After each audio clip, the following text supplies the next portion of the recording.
If you want to listen to two guys that are not going to be the new lead singer of Linkin Park, but wasted many hours in a misspent youth drinking in one, go to YouTube and search out NTTFGPOD. Hit that subscribe button. I'm Rock. And I'm Archie. Well, our opinions, they might not matter to some, but... What are you doing in there? It's a podcast. Immature, crass, trashy. And those are their good qualities. These poor schmucks are a couple of IQ points away from eating paste. But when it comes to music, sports, and comedy, well, that's all they know. You're listening to Not These Two Fucking Guys. Not These Two Fucking Guys podcast. Rock. I gotta ask you a question. Be honest. Are you ready? Yes, sir. 2024, August 28th. Are we true to form witnessing a Babe Ruth experience with Aaron Judge? I don't know. Are we? Dude, you're witnessing What are we Babe witnessing Ruth, right now? Babe Ruth, Mickey Mantle, Joe DiMaggio, Willie Mays, the fucking best of the best players. Did you This just- is did you see that catch? historic. You see that catch he just made over the wall and through the fucking... They robbed the home run, and I got Yeah. like nervous and like don't hit the fucking wall and get hurt. That one? The fucking issue is that if these Stanton, Soto, and Judge, if they don't hit in October, if they're cold in October, we're fucked. That's the issue. They're not gonna be though. They're not gonna be. Not gonna be, pal. Are we witnessing greatness right now? You're witnessing another historic season by. I know there's Ohtani, but the best player in baseball. You fucking heard it here first. Best player in baseball. Yes, Are you sure? positive. And you know what's weird? Juan Soto is having a fucking career year, but guess what? All eyes on Judge. Bobby Witt Jr. For the Royals. Any other year would be MVP probably. Not this year, cuz. Not this year, cuz. Aaron Judge. Dude.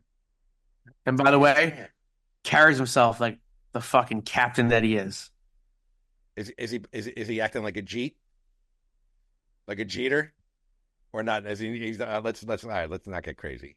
To me, I know it's sacrilegious. Mhm. Far exceeds Jeter. Far.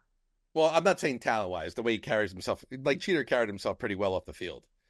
Yeah, yes, Jeter was more of a lead by example. Judge is looks like to me. Again, I'm not in the clubhouse nor the dugout, but he looks more of a camaraderie type guy. Okay. Like he's got these crazy handshakes to everybody, and he like kind of like when something's going on, he'll go like Jeter was never like the guy that would go over and talk to somebody in the dugout like after like either something bad happened or like kind of like either school them up or say, hey, dude, keep your head up. But Judge is. He's I seen him hit that the other night. They went back to back to back in the seventh inning. Yep.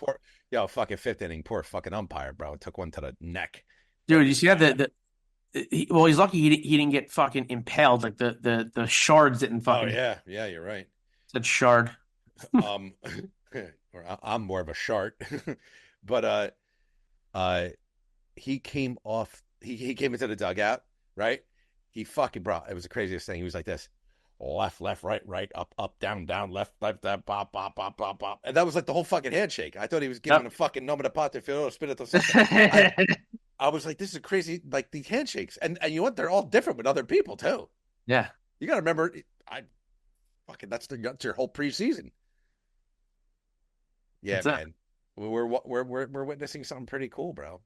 Chasing history, trying to beat his record of 62 home runs. A lot of people say Soto will be a Met next year. Yeah, and you know what? A lot of people are fucking assholes too. How about that? I don't fault me if I'm wrong, but I think he's in his 80s now. Lou Piniella made a statement of about Soto going to the Mets, right, for that money Uh-huh. amount of money. And Lou Piniella said, "What happened to Cano?" He's right. He's right. And wasn't he the coach?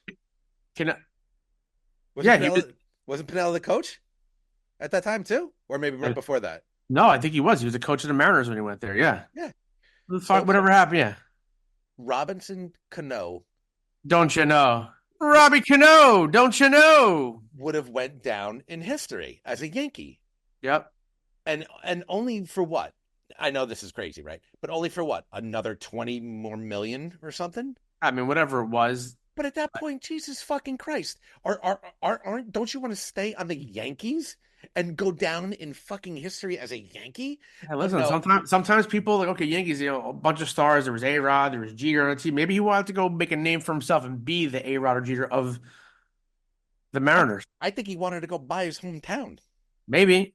And he got popped for fucking steroids too He did, yeah. later on in his career. But Oh, Robbie Cano. I heard that John Sterling may come back for the Yankees playoffs and broadcast out of retirement. doesn't Watman say? She says, You know,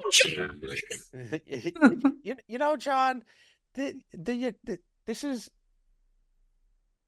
is always something new, and I've been doing this 1,000 years, but there's always something new.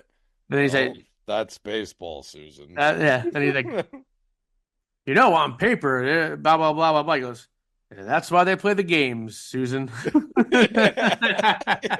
It's the fucking best. The best. So I wish they could with AI these days, like remember Bob Shepard, the now batting number 2, Derek Jeter. And also Taylor. And Taylor. Why can't the guy they have now, I don't know his name, I'm sure he's a nice tough guy, but I was like not into his style. Why can't they AI Bob Shepard, pay his family, like his estate, royalties, pay them out a paycheck, whatever it is? Why can't they AI him announcing? Yeah. Right? Because he never obviously didn't have recordings of him like saying Aaron Judge or anything like that. But like, why can't they do that?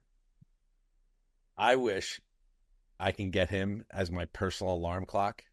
I would have now waking up. Yeah. An overweight, rotten breath, sweaty Italian from Bloomfield, New Jersey. Doesn't want to go to work. He will be home farting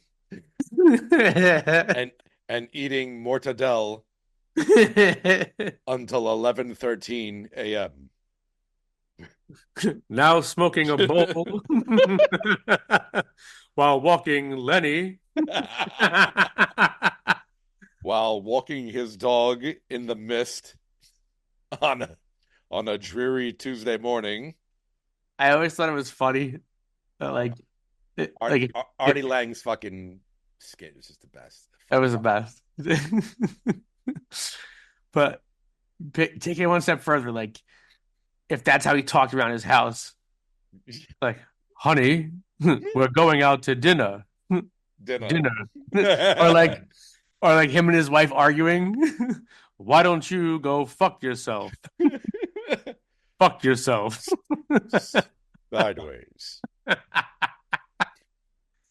Bob Shepard.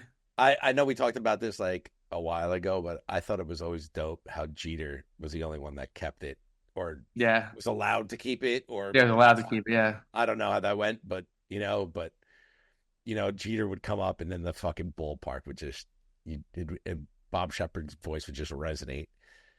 Yeah, I thought that was dope. Fucking best. Well, we're witnessing greatness. Let's hope they keep it up in October. They're gonna.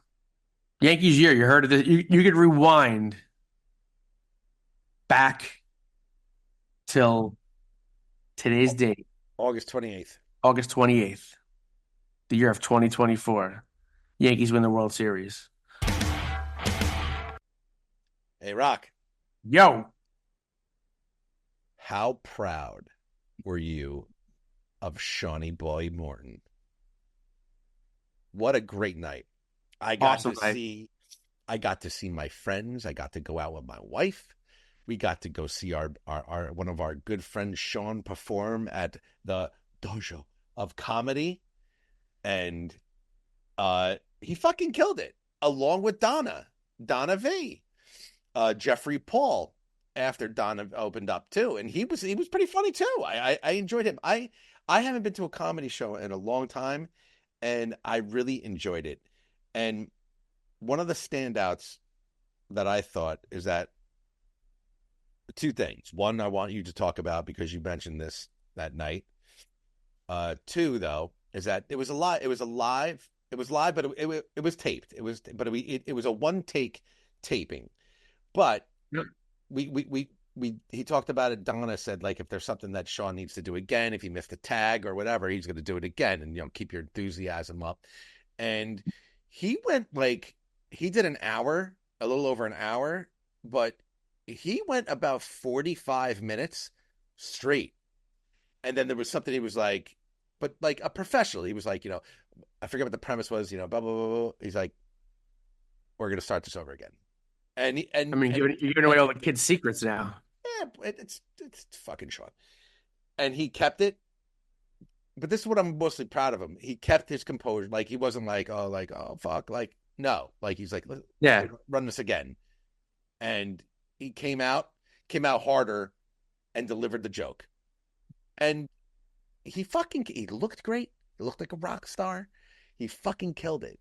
Like, we saw Sean like 4 years ago, right after he did the podcast, I think, for the first time, because we linked up with Donna V there and then got her to do it. Anyway, 2020, we saw him like 4 years ago.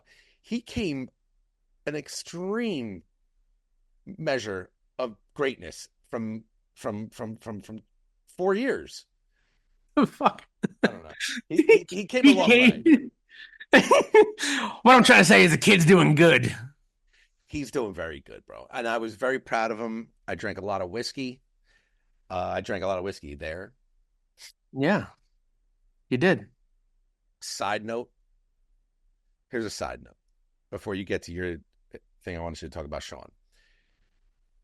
Years ago, before kids, before I was married, my wife was my ride or die female companion. That was fucking. We used to fucking slug down whiskey, go see fucking POD, go see Volbeat in the city, fucking drink in the tunnel, get into NYC, drink when we got there, drank on the way home, fucking cheese stick.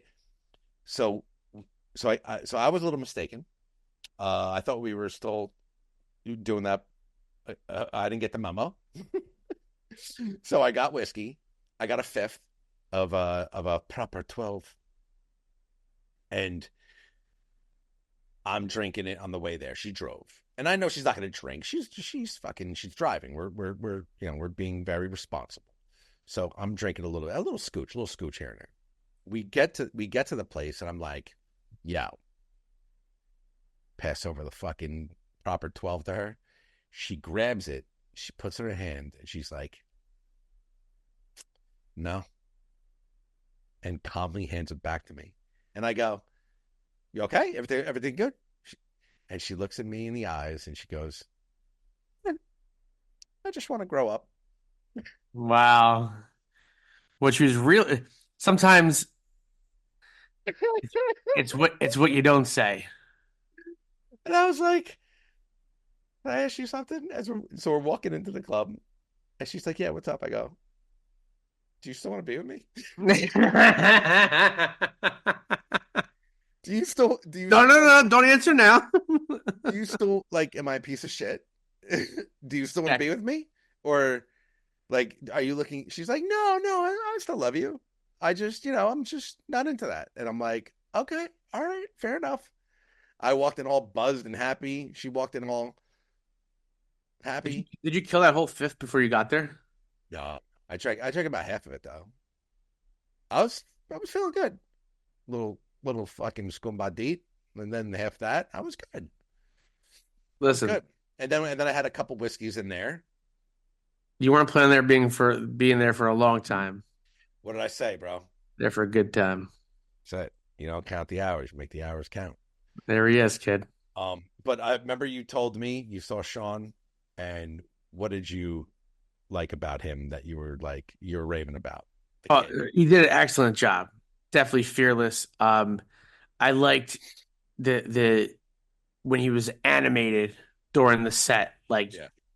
just just getting it. Fucking the home studio audience is really giving me the fucking business tonight. To be honest with you, I loved his parts of the set when he got like really animated, like totally like I could see Shawnee Boy parlaying this into a fucking acting career. I could. You think so? I do. 100%. Not just saying that. I'm not just saying that I'm saying it in 2024 so I get a role in whatever movie he's in. I'm definitely not saying for that. That's for sure. No. I'm not going on record and documenting it on video that I'm saying that he's going to be parlaying this into a movie career. That's not why I'm saying it. Well, the one cool thing that he mentioned on the last podcast is that he's going to, when this is out, and it's out, we'll blast it out on YouTube and wherever it is, but Sean will make me buy a record player. I will buy my first record player. I think I had one when I was like 8 in my mom's house, but I've never owned a record player before. I think I want to get into a little vinyl, and he will be my first record purchase. So it's coming out on vinyl. I think that'd be pretty cool. That is pretty cool. I don't think I've ever had a record player. Yeah. So he did good, and it was really good to see you guys out the other night. And it was fun. It was a lot of fun. Fun was had by all. It was a nice, what they call a nice little Saturday night. I mean, I was just going to say it was good to be an adult and get out, but I obviously wasn't acting like an adult. So, but hey, I had fun. Woke up, felt a little. I had a couple of drinks last night, but I went about. And I'm sure the kids couldn't give a high flying. They couldn't. Give what you did last night, Dad? They couldn't give a fucking high noon. Yeah. What I did last night, Dad. What you did last night? The way we're seeing it is, that's kind of like your fucking problem. And what was cool on the way out, we saw a former guest of the podcast, comedian Joe Fernandez, in attendance, and we got to say hello to him. I was like, "Oh, hey, how you doing?" He's like, "Hi." I'm like, "I'm Archie, not these two fucking guys podcast." He's like, "Oh, man, I thought you looked familiar," and it was cool. So let's see, we can get him back on the podcast and see what he's up with, or what's up with him. And he said he had a show tonight, but he wanted to catch Shawnee Boy. Good. It was good to see people that we knew, and some acquaintances and some randos that we in the audience that we knew, and it was cool. Great night, man. I'm glad I got to spend it. I can't wait to hear his new hour. I know. I think I know he's going to call his next taping. What? You know. Curmudgeon. That's a great word. Listen, that was it's a big word for you, and I appreciate that you coming up with it. That was a fucking $5 word coming from a $3 fucking $5 word from a nickel and dime shitheel. You heard it here first, folks. And we made it into his act, which was pretty funny. Yeah. I'm happy that it just so happened, I swear to God, the waiter was talking to my wife. And you remember he told you that he told us that he put us into the premise of a joke. Yep. As soon as the waiter went into my wife's ear and was like, "Oh, what would you like to order?" He went into her ear. What kind of party was this? Sean's words were, and my friend Archie had his face in her fucking tits, just wobbling him. And I'm looking up and I'm like, "Oh shit!" Like.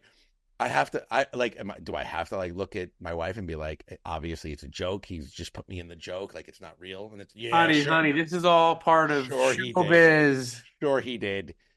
But I'll just leave it as the wife got talking to him. So that's all right.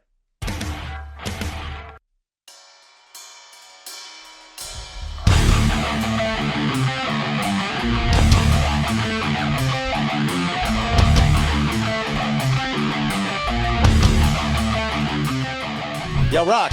What's up, dude? What's going on, my friend? Chilling. This one's for the Bucks. I'm gonna have to go out and say this one's for the Bucks. Tonight's guest is a true icon. No introduction needed, but he absolutely deserves one.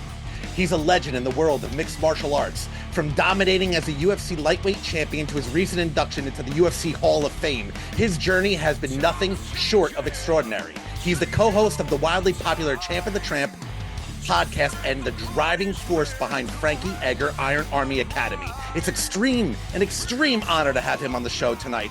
A fellow Dirty Jersey native. Welcome to Not These Two Fucking Guys podcast, the one and only Frankie the Answer Edgar.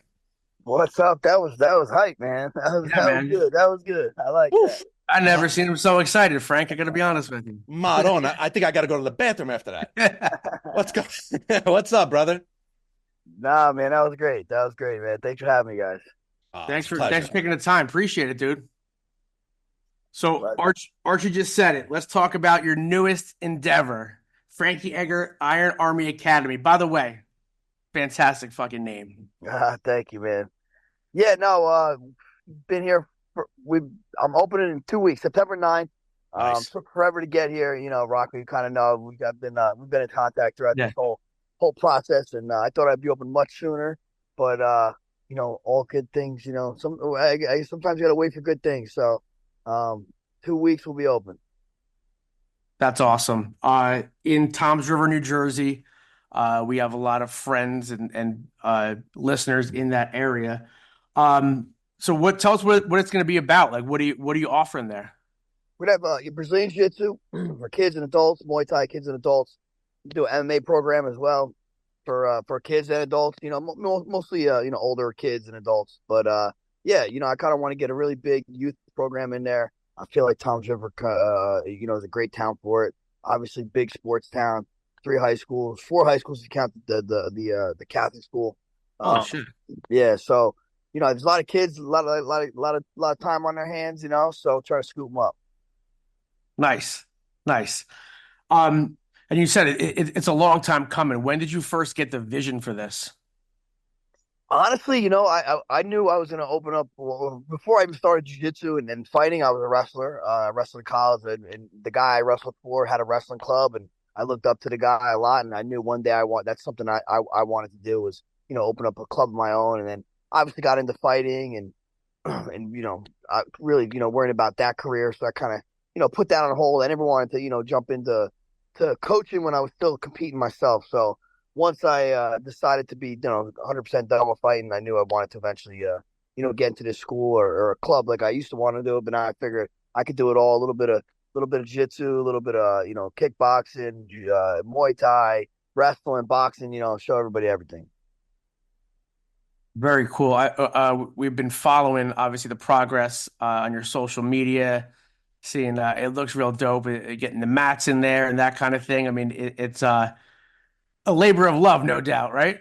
Yeah, no, nothing's easy. You know, it's you just don't know what you're going to get into, man. I just want to teach jiu-jitsu, you know, and then you got to deal with building permits and fire marshals and shit. So stuff that you don't even think about when you have the idea. Yeah. You know, it's like any type of process, you know, especially, you know, stuff in Jersey. Everybody's got to get their hand greased a little bit. You know what I'm saying? So it's always an ordeal. But you know, luckily I actually you know, no issues from the town. The town was actually pretty good to me, so I have no complaints. Did you ever get I told him, Arch, I think he's in like, I don't know, 10, 20 years, he's gonna run for mayor of Toms River. I don't know. They might have background check me a little too hard. Were you originally? Where were you originally from? Originally from Toms River, or were you up north? Yeah, like, I mean, I lived in Kenilworth till I was like 3 maybe, and then moved down south. My family moved down south. Yeah, Kenilworth Diner, bro. Big. Yeah. My mother loves that fucking place. Yeah. Diners are dying in Jersey. I feel like, man, it's crazy. I know you're not going to get any other place where you go to a diner, Jersey. It's just different. It's just yeah. Like, yo, what happened to the 24-hour diners? There's like not many out anymore. Diners even closing up by we're like near Clifton. Yeah, that way, and diners are closing. Like I'm 46. I was like, I've never seen a fucking diner close in its life. Yeah, that's what I'm saying. Yeah, COVID messed everything up, man. What? Yeah, sure did. What helped keep you stay motivated starting this school? Like what drove you after fighting for this? Yeah, I mean, I need something to do. You know what I mean? I mean, I chase my kids around. My kids are into martial arts. I mean, they wrestle. They also do jiu-jitsu. So, it's just something I could get to continue to do with them. I'm in the gym anyway. Like, I'm in someone else's gym usually once a day. So I said, might as well make my own and get back to the community a little bit. This is where I'm from, and like I said, I think the kids can really benefit from programs that we're gonna have at the school. How now? This might be sound like a weird question. I have two that are 6 and 4, two girls, and I would love for them to get into it. And I don't want to pressure anything. I mean, I know they're still young, but yeah, what would your advice be for me as a father to talk to them and say, hey, listen, would you like to try this? Like, how would I get into this question with them? Yeah, I would just you know what, like so many places. I mean, I can recommend places up by you, I'm sure. They do trial class. You go in and say, just try, go give it a shot, and just keep it fun. That's the biggest thing. It's fun. Yeah. I think it's especially for girls. My daughter is 10. She's my youngest out of my 3 kids, and she does jujitsu and she wrestles a little bit too. So I think it's really good for them, man, for their confidence, for their self-defense, especially girls. In today's world's nuts. So I know they learn a little self-defense, and jiu-jitsu is literally designed for a smaller person to be able to handle a larger person. So for girls, it's I think probably the perfect self-defense. Good. All right. Is it tough for you or to being in that area? You have, like you said, you have young kids. You have 2 boys and a girl. Yes. Yeah. And they're all into wrestling. Yeah. For the most part. My daughter's half in, half out. They have the Edgar name, right? That's got to be a lot for them to live up to. Do they know? At their age, do they understand how important you were to the world of mixed martial arts? And now they do. Now they're 15, 14, and 10. So kind of they did it. When I was young, I mean, I remember it wasn't like so my firstborn was 2009 and my other one was 2010.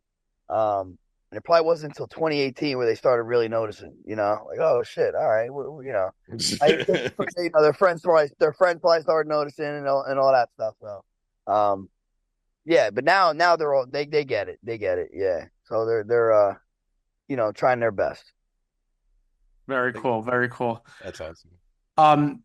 So you said the school's going to be a little bit of everything: wrestling, jiu-jitsu.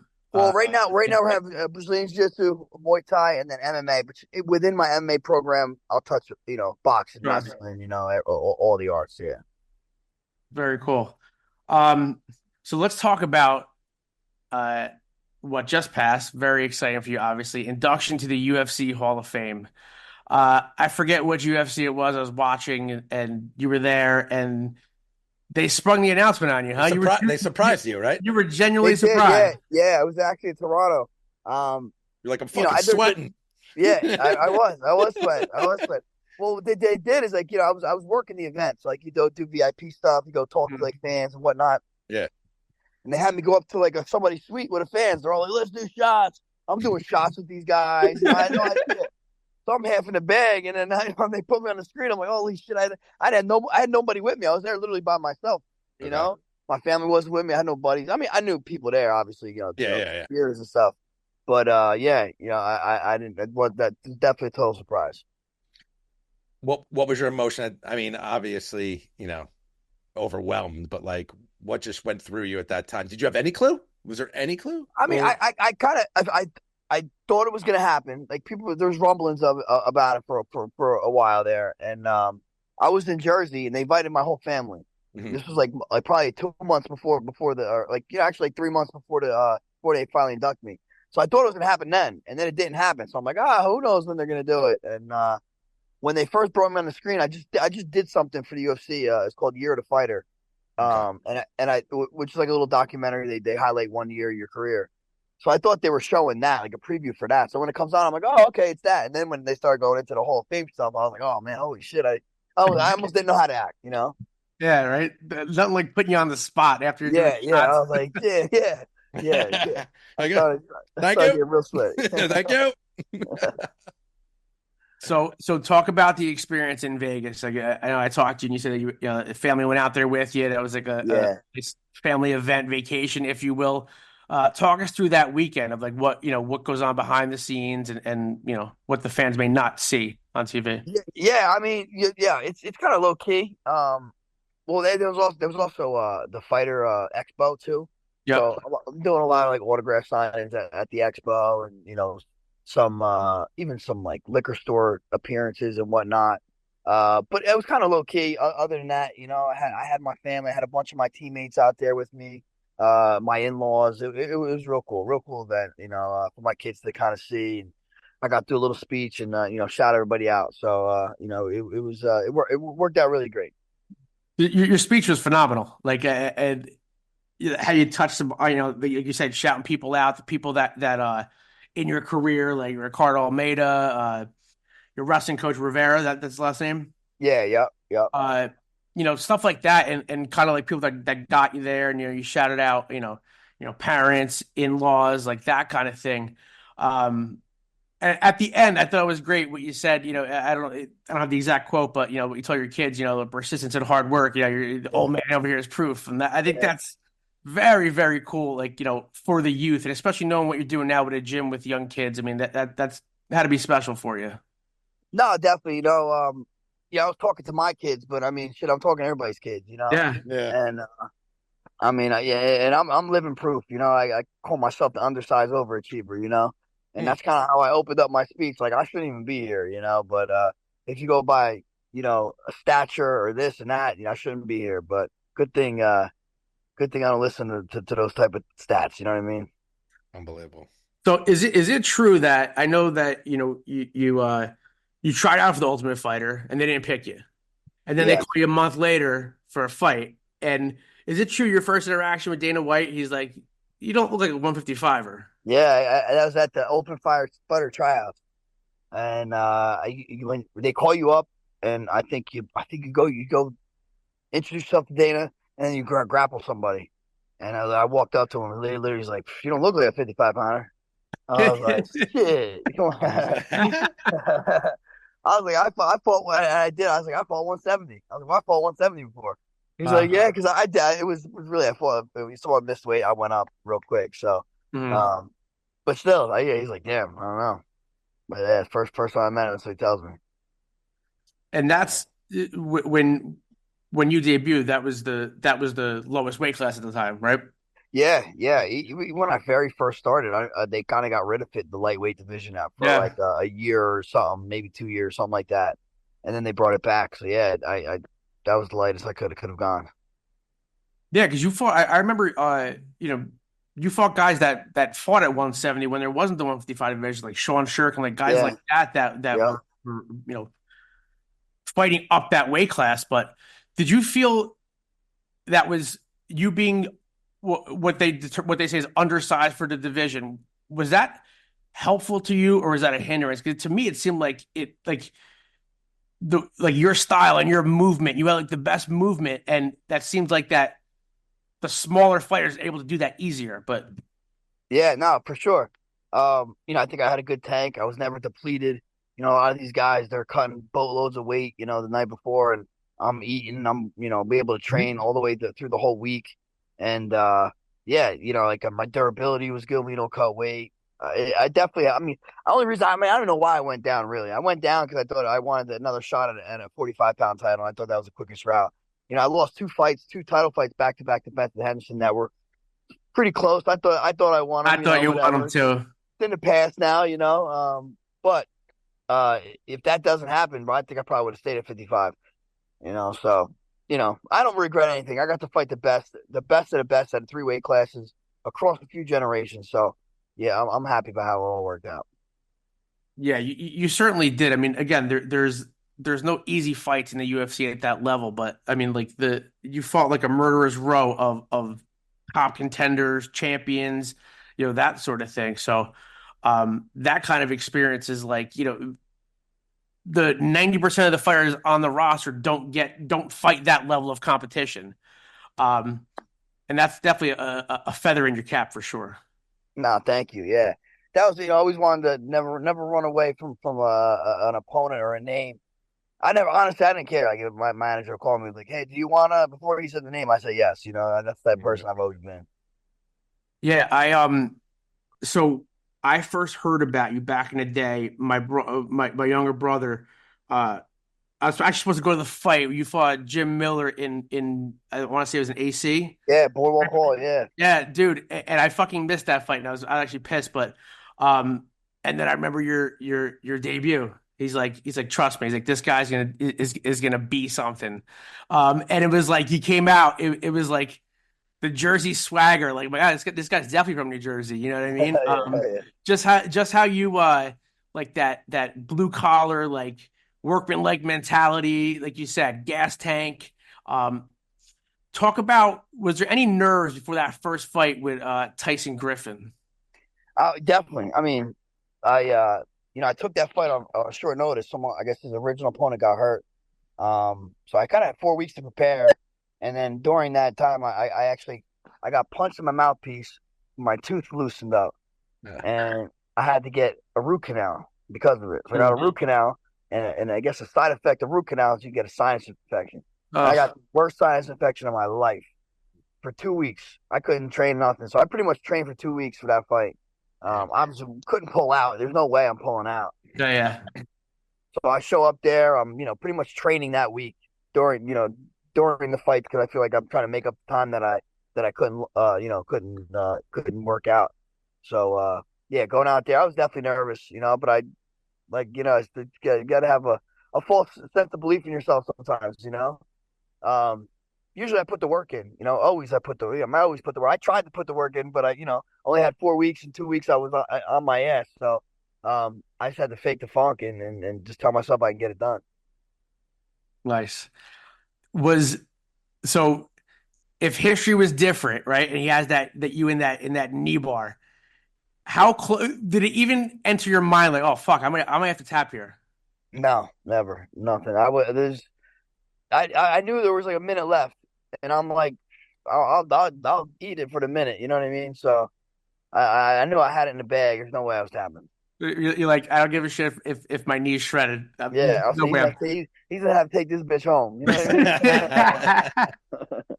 You can almost tell by the look on your face too. Like, yeah, that's determination right there. He's Yeah. not. Uh, Very cool though. Very cool. Um, is there a fight that stands out the most to you in your career? That I mean, obviously there's so many, but fight or a moment that stands out to you where maybe you're most proud of?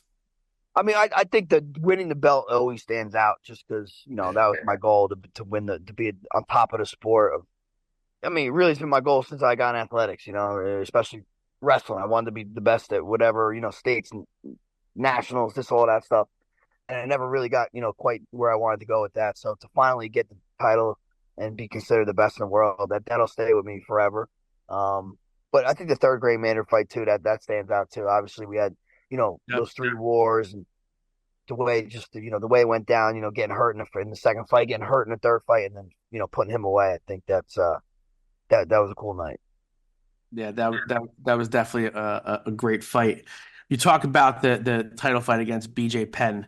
Like to me, again, obviously I didn't know you then, but it's a Jersey kid fighting BJ Penn for the title. Like, and you went in there, and that was overseas, right? I think I remember watching that in the afternoon or something Yeah, like that. yeah, Something it was in Abu Dhabi. Abu Dhabi, yeah. And it was just like, wow, he's gonna do it. He's like I don't know. You said in your Hall of Fame speech, it's not the size of the dog in the fight, the size of the nuts in the dog. Oh, but like, dude, that like probably encapsulates like your entire spirit, I think. Yeah, nah, for sure, man. It's, I think I was talking to a buddy that actually get ready for a fight. They're asking, "Hey, what are we waiting to bring?" He's like, "Well, make sure you have your mouthpiece, make sure you have your cup." I said, "Don't forget your nuts, homeboy. You can forget all those things, just don't forget your nuts." Arch, that's what you always fucking forget. Dude, when you told me we're gonna have him on, I went back and just YouTube like a bunch of fights. Like I just wanted to see a bunch of fights. I have never heard more fight of the night since my wife. Like the fight of the night. Well, he got fight of the night in this fight of the night in this fight of the night. Like, yeah, the nuts on this guy. And you know what? It just makes it better. He's fucking from Jersey, so that's Yeah. I mean, that's great. Little feather in the cap. I have to ask this. Something a fighter, we've interviewed a lot of fighters, and a lot of common ground is being punched in the face, going through training camp, being all this suffering to your body. There's something that a fighter weirdly likes, the suffering. You know what I'm saying? Like it's a pain thing. It's, not saying you're a masochist or something, but like there's a suffering that fighters like. Now that you're out of the octagon, what replaces that type of feeling, if any? You said you're married? No. Talking to us on a podcast. For the last 10 minutes. Honestly, you know what I'm saying, though, right? Yeah, no, I totally, Yeah, you married. Yeah. I mean, I wake up every morning, I do ice bath, so I do the sauna pretty much every day too. I still work out every day. Like I got to find ways to kind of, suffer in some way, shape or form. Yeah. Sebastian Rivera. Yeah. He just took third in the Olympics. He's my coach's son. He took third in the Olympics for Puerto Rico. I've known the kids. He's like a brother to me. And he had a little speech to the kids, and he just said, find peace in your suffering. Find peace in your suffering, because everybody suffers. And it's kind of funny. I have a tattoo on me that I've had since I was 19, and it says, "To live is to suffer, survive is to find meaning in the suffering." So he's got to, suffering's a good thing. People don't want to suffer, but suffering's a good thing. He's got to find meaning in it. It keeps you manly, so to say. Like it keeps you in check. It does. It keeps you in check, and when you're suffering, you're usually doing something you don't want to do. The more you can do that, the better off you'll be. Because we all do shit we don't want to do. And the more you get used to doing it, it starts not being so bad. Gotcha. So, obviously, retired MMA. And I think maybe we had talked about this, but what would bring you out? I know that you were saying, I forget how we got on topic, maybe talk about like bare knuckle fighting, because that's big now. We were talking about, we had a mutual guest, Jimmy Rivera on. What would get you to do something like that at this point in your life? I mean, I would probably grapple. I'll definitely grapple again, I'm sure, but as far, if the right opportunity came for boxing, any fight, if the right opportunity came by, I'm not actively out there seeking it. So sure. I think it will come, if I'm not actively seeking it. So it would have to be just the perfect opportunity, good payday, all that stuff.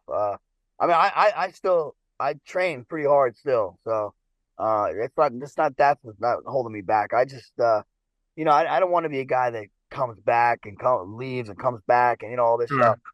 But I'll never say die. Yeah. That's for sure. So talk about the podcast. Your podcast is one of my go-tos. Driving around. You and Roger. We've had Roger on. He seems like a real cool dude. The camaraderie that you guys have, for me, is what makes your podcast. Just busting his balls that you do. And, it's a lot of fun. The podcast. Yeah, that's what we try to do. Just try to keep it fun, keep it light. It's a fighter and a truck driver. So if you're coming up for some knowledge, I mean, you might be surprised. Yeah. Roger seems like a cool dude, and like you're dynamic. What was the I watched the other day with the Yankee player. Who'd you have on? Todd Frazier. Yeah. I caught that one the other day. Like you guys you're in two fucking almost like Al Bundy chairs and the mic, and you're just feeding off each other. What made you what made you decide that you can even start something like this? I don't know. My buddy, a friend of mine, he's the one that kind of put my interest into it. He's a big Rogan guy. He got me listening to podcasts.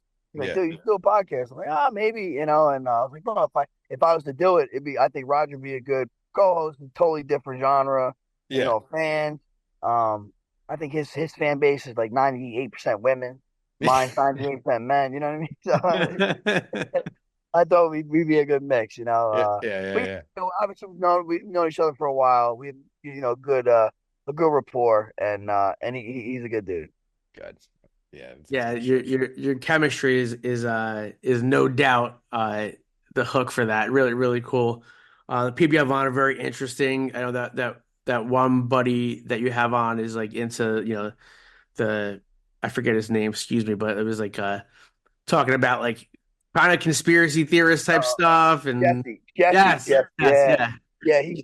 He's our residential conspiracy nut, and I mean, but I don't even want to say he's wrong in today's world anymore. I think Yeah. conspiracy guys are more right than not lately. So yeah, it's cool, man. It's cool. It's fun. Like I got to speak to like pretty cool, different people. I ended up in a movie because of a podcast guest. I've done like the Wim Hof seminars, because of a podcast guest. It's cool, just get to talk to cool people and learn some stuff that maybe I never knew about. I actually want to talk about the movie. Tell us a little about that and how you got into it.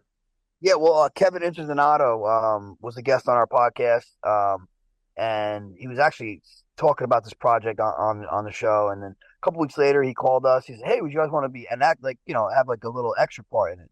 I'm like, "Yeah, I can do that." Me and Roger both agreed to it. Then, like a week or so later on, he calls me. He's like, "Hey, someone fell out. Would you want like a bigger role in this?" I'm like, "I mean, I'll do it." I'm like, I never really acted. I mean, I have acted in a commercial before for UFC, but Mhm. and actually I was in Kickboxer 2, the newer one. Oh, But I was nice. playing Yeah. myself. It was actually at a fight. I'm cornering one of my teammates, and then in between, I threw a suit on, act like I was the commentator. So I played myself. It was pretty easy. Yeah. But in this movie, Bastard Sons, I play a gangster, and totally different. I mean, I played gangster growing up too. So it wasn't that far of a stretch, I guess, but it was cool. Definitely something I've never done before. I had a bunch of lines. I did scenes with 5 or 6 other characters. So Yeah. it was cool. I had a blast. Everybody I worked with were awesome. Movies, I think it's free on Amazon. You want to check it out? It Absolutely. came out pretty good. Not too long, Well, but I had fun. something you would maybe pursue in the future? I mean, like again, I don't think I'm like right now. My focus is on my school, but but if someone came and knocked on my door to do something, I'm down. I'm down. I had fun. He said I played a gangster growing up. Yeah, he did. Roaming the boardwalk at Seaside Heights. Yes. Are you still keep up with? I mean, obviously you go to fights. I saw watching. I forget what it was. Maybe the last one at the Garden or whatever it was. You meeting Donald Trump. That had to be a cool experience. Yeah. That was awesome, man. That was awesome. He was super cool. He was really cool to my kids. My old man was there. He was talking good about him. He's telling the kids, "Oh, your dad's the man." Like, he didn't have to do that stuff. He seemed like good. He seemed like a cool guy. That's gotta be a surreal experience. Like Donald Trump, like knows you, talks to your kid. Yeah, man. I mean, he acted like he knew me at least. So hey, it was cool to do it in front of my kids. That's some fucking clout right there. Yeah. Yeah. He knows who I am. So I'm always fascinated by this. Like when we talk to like fighters and like when you obviously were in the UFC and you were fighting, or even to this day, like obviously now your family settled down, but like when you were like younger, still maybe hanging out, like do people like try to mess with you? Like do people like, I'm going to test myself. Like I'm going to, this guy's a UFC fighter. Let me be a tough guy. Or honestly, once I got in the UFC, I never got in a fight outside of the cage, I guess. Once I'm in the UFC. And usually, I got some people around that, they'll take care of it, Yeah. Dante Rivera, he'll take care of it. No. Yeah. I watched an interview a while ago with Chuck Liddell, and he was just saying how like you would think like nobody would want to fuck with him in a bar. He goes, "This is the opposite. It's like everybody tries to like size me up and like want to be the guy who like sucker punches a UFC fighter or something like that." But I mean, I'm not around that many bars. Maybe Chuck looks like he spends more time in bars than I You said the name of the movie is Bastard am. Sons, Bastard Sons, yep. and where can they find it? On It's on YouTube? Amazon. Yep, Oh, Amazon. Amazon. It's free on Amazon right now. Um, so obviously you still keep up, like I was saying, with UFC. Who were some of the fighters that you like to watch? I mean, Max Holloway, dude, he's just a killer. Marab, I really like watching Marab because pace is unbelievable. He literally weaponized his pace, you know. Yeah, yeah. I mean, even so, I'm really looking forward to the title fight with him and O'Malley because I think O'Malley he's good. You know, he's definitely a top notch fighter and seems to be getting better. Seems to be growing into his body too. Sure. Yeah, I'm interested in that matchup. See if How do you think that fight goes? Like yeah, if I mean, if Rob could walk through some punches and get to the takedowns, like if he gets to the takedowns in the first round, he wins. If Sean could hold him off for a round or two, then it's gonna be interesting. Yeah, I mean, obviously he's teammates with Aljo, and we saw how obviously not the same fighter, but similar styles, and how that ended. Yeah. But yeah, O'Malley has grown on me. I'll tell you that much. Like as far as like his style but Marab is he looks like he's like the real deal. Yeah, yeah. No, he like I said, he literally weaponizes cardio, you know. And I know when Marlon Moraes fought him, had him on like death's door, and he comes back and almost finishes Marlon in the same round. So, the kid just gets after it. He has no quit in him.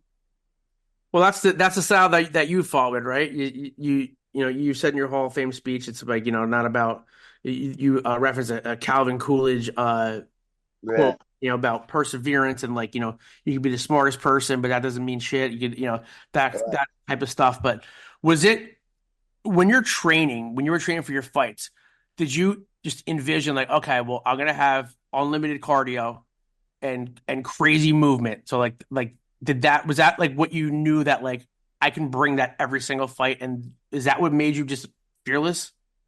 I mean, I'm just an action guy. My coach would be like, dude, we'll watch fights and some guy won't throw any punches in like a minute in, and I'm like, I physically can't do that. I need and it probably hurts me sometimes too, because I'm always going forward. You know what I mean? But that's the type of person I was. I'm gonna go forward. I'm gonna put my foot in the gas, and I'm a goer. That's just what it is. Very cool. Very cool. Dude, thank you so much. I really appreciate you giving us the time. Come on. I can't wait till your gym opens. Yeah, man, definitely. We're very happy for you. Obviously, one, if not favorite fighters of all time. Just yeah. the way you carry yourself, the way you represent New Jersey. It was honestly fantastic to watch your career and to get to talk to you. I appreciate it, man. Thank you.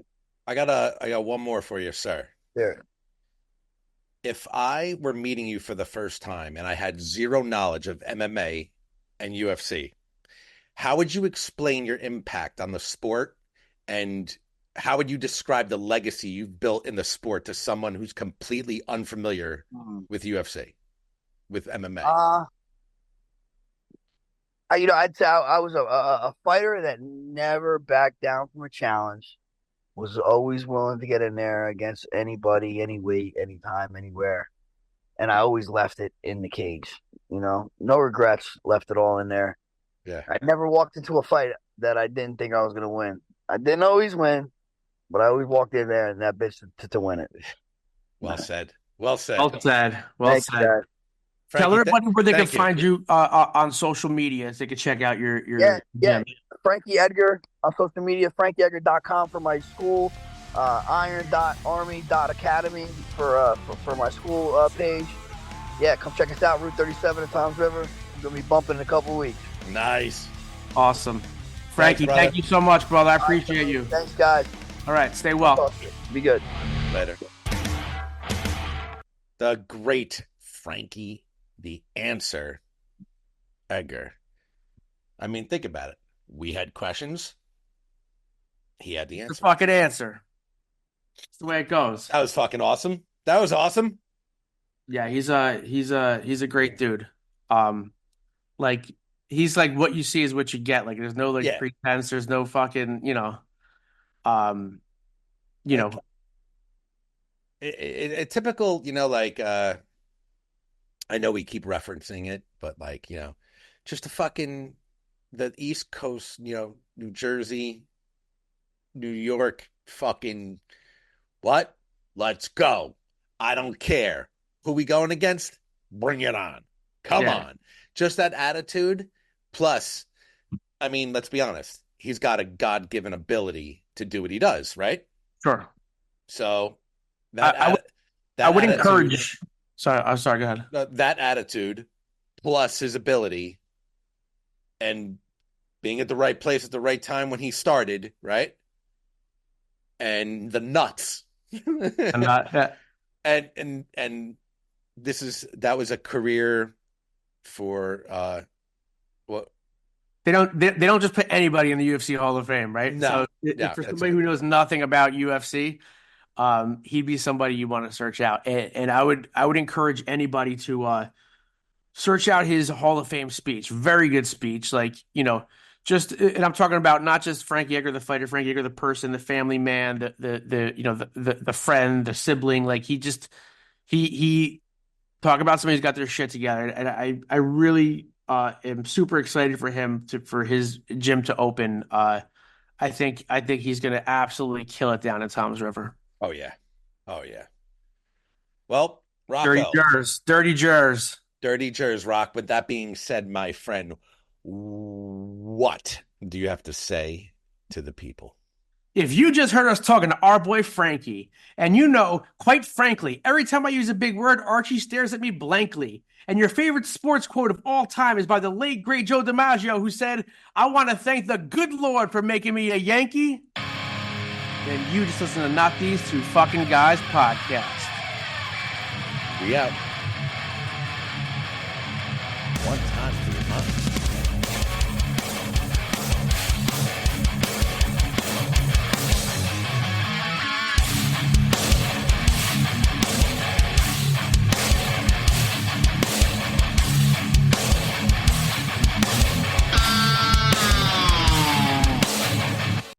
No sense.